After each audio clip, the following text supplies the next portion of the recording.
So good morning, everyone. Welcome. Thank you for coming.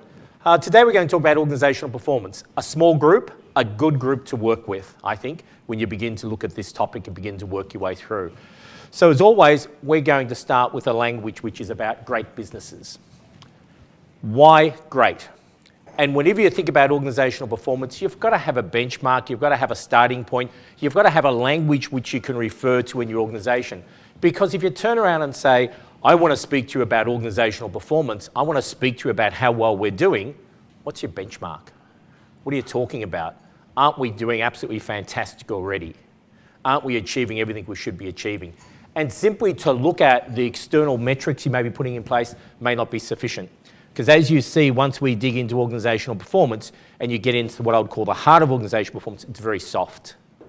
And therefore, it's very hard to get a measure against. So why great?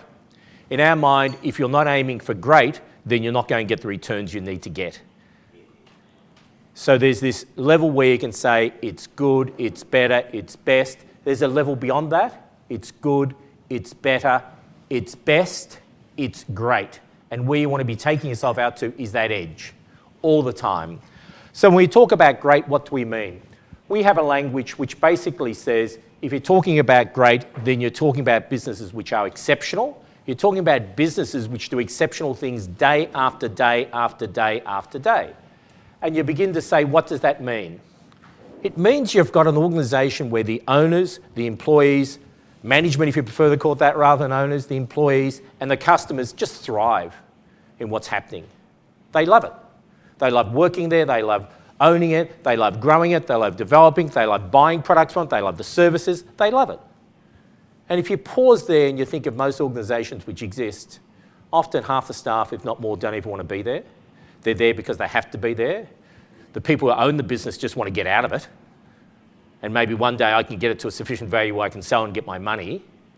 And you've got customers who turn around and say, oh, well, where else can I go? And we seem to accept at many stages that's the level which we need to be at. And we wonder why we don't have businesses which are profitable, viable, which everyone wants to be part of. But then we see others which are sitting out there like a star. And we just don't understand why there can be organisations which seem to continuously find new things to do and to go in new directions and to challenge boundaries and whose capital value for some reason seems to be always multiples of ours. But when we look at those organisations, we also notice that their stars die after a period of time as well. And often we don't recognise why. So when we talk about organisations which are great, and so I'm going to keep looking at the screen seeing the clicker's not working either, our belief is it's only those which do exceptional things day after day go and get the rewards. There's a big difference between best and that great or the exceptional level. So what's it look like? Well, it looks like this. Oops, one too many. Highly profitable, throwing off free cash flow, growing on compounding capital value, customers love it, employees are passionate, owners thrive, it finds continued opportunities, growth, innovation, delivers greater customer value day after day. Now, if any of you have been through these sessions, we have been through this time and time again, but we keep reinforcing it. These are the characteristics and traits which go with great businesses. And, as we know, it starts from the bottom upwards. You don't start with, where's my profit, where's my profit, where's my profit, why aren't I more profitable, where's my profit? You turn around and you start with, what does customer value look like, and how do I make it better every day?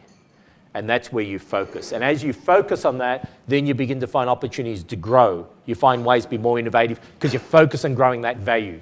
Then you suddenly begin to say, this is a good business. We're going places. We're doing things. Employees begin to say, I like working here.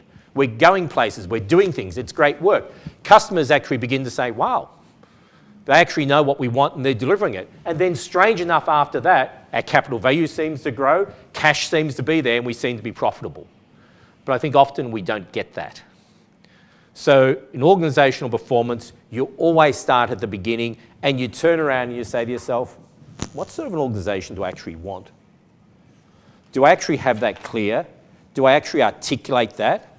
Do I actually speak to people about it? And do I know what it takes? Well, when you come around to the last page, what does it take? We think there's 8 things. We're working on number 5 today, drive the organisation's performance. The others we've worked through. You need to recognise and understand the 8. You need to progressively work on them, and you need to understand where you shift them to. and then you'll begin to create what you need to create. However, it is an art, not a science. It is an art, not a science. And that means it requires continually focus and a continual, almost effort to keep it aligned to where it needs to be. It is not a formula. You can't turn around and say, excuse me, 1, 2, 3, there it is. Each day, you're going to be trying to find a way to move it towards where you want it to be. But I think there's also another thing we need to recognise, and this is the language we use. We were once great. We were once great. And we find many organisations who live in yesterday. Think of all the great things we have done to get us where we are today. Think of all the fantastic successes we have had in the past. Think of all the things we have grown and built. So while that may be a foundation, it's not where we are today and it's not where we're going to be tomorrow. So yesterday's greatness doesn't necessarily get us great tomorrow or the day after. And often what we find is organisations, because they have achieved a level of success, become settled. They become settled. And therefore, after a period of time, what happens? The star no longer shines. They diminish. They go backwards. It can happen with just that lack of rest, the inability to recognise there's a season for growth and a season for rest. It can be through a change of leadership. I'm the new CEO. Things have to change. Why? Because I'm the new CEO. I need to show I've made a mark. Without recognising I need to take what's there and build it to another level. I need to take what's there and build it to another level. So the language of we were once great is an important language in organisational performance because you have to listen for it. You have to listen for it. And if you see your leaders, your key people in the organisation talking about all the great things they did in the past, then you know you've got a problem. Because what are they not seeing? All the great things that can happen tomorrow. And you'll see many people who have talked about, Bill Gates, other people turned around and said, when I can no longer see tomorrow, I know it's time for me to step aside. So are you capable of seeing where your tomorrow is? But I think even more importantly, as you have people around you who are your key leaders, do you hear them speaking about tomorrow or do you hear them speaking about what happened yesterday, last week, last year? We were once great. It's a good line to remember. It's a good line to move away from. So to make sure you don't end up you're once great, the key thing is actions. So what we want you to try and take away from today, 1, 2, 3, 4, whatever you may get, what are some of the actions I need to take and apply in my business? What are the things I need to do to actually shift myself along? 0 to 100%. If you think that, and this is the scale of how great you think you are, organisational performance is high performance. If you turn around and you say, I've got to here, then the question is, now where do you reset to? Where do you reset to? If you had a set of organisational targets and you turn around and say, we've achieved them, then before you got there, you should have reset your targets again. It is continual improvement, continual learning. No matter how good you think you are, there's that next level to go to. And the thing which always sticks in my mind was a client which was quite successful, and they had their mission statement up in their reception, and I would have told this to you a number before, and you walk in there, and I can't remember the figures, but it was something like, our mission was to get our turnover to 120 million. What was their turnover? 130 million. So they'd already achieved that and already passed that, but they hadn't reset their focus. They considered themselves to be extremely successful. Not today. Not anymore. Not anymore.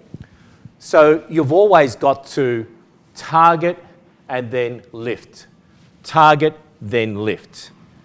And I find as you do that, the better you become, the more you understand how bad you are. If that makes sense. The better you become, the more you understand how bad you are. So you go through this process of learning where, because I now understand what we do well, I now understand how many things we do so badly. So now I go to another level, and I go to another level, and I go to another level. We're actually going to do a bit of that today in our presentation. We're going to peel the onion a bit. We're going to start on the outside, and we're going to look at 3 areas as we move towards the heart of what we call organisational performance. But what I need you to get in your mind very clearly is, as we go through this, it's all about a framework for thinking. It's all about trying to jog your mind. It's all about trying to give you some things you can pick up and apply. See what applies. See what applies. And there's a language which I think you need to develop. And the language is, we train to be great.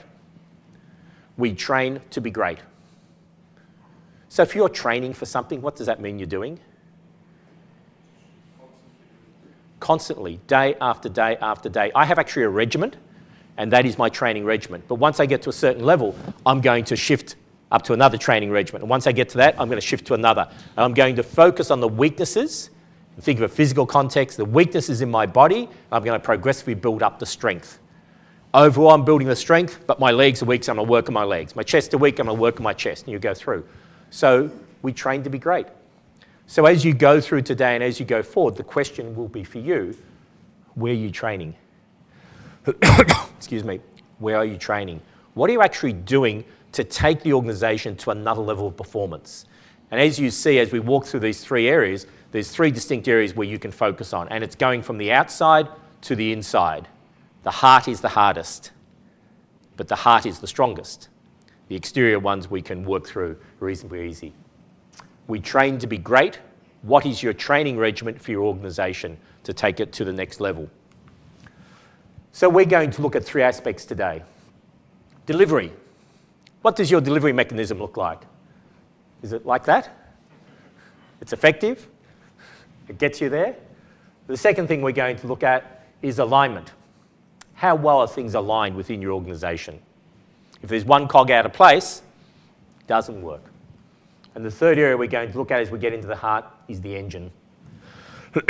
Delivery, alignment, and engine. The three areas we're going to look at. Delivery is on the outside, alignment is sitting behind that, what helps that to occur. The engine comes right into the heart of the organisation. So I want to make sure we have time to spend some moment, or spend at least a reasonable period of time within the heart. But we need to also deal with the others. And I think as you talk about delivery, and as you talk about alignment, and as you then come through into the heart, you'll see the others in actual fact become a bit transformational. As we actually begin to get the delivery mechanism working, you'll find it begin to impact the heart. As you actually begin to work on alignment, you're getting closer to the heart.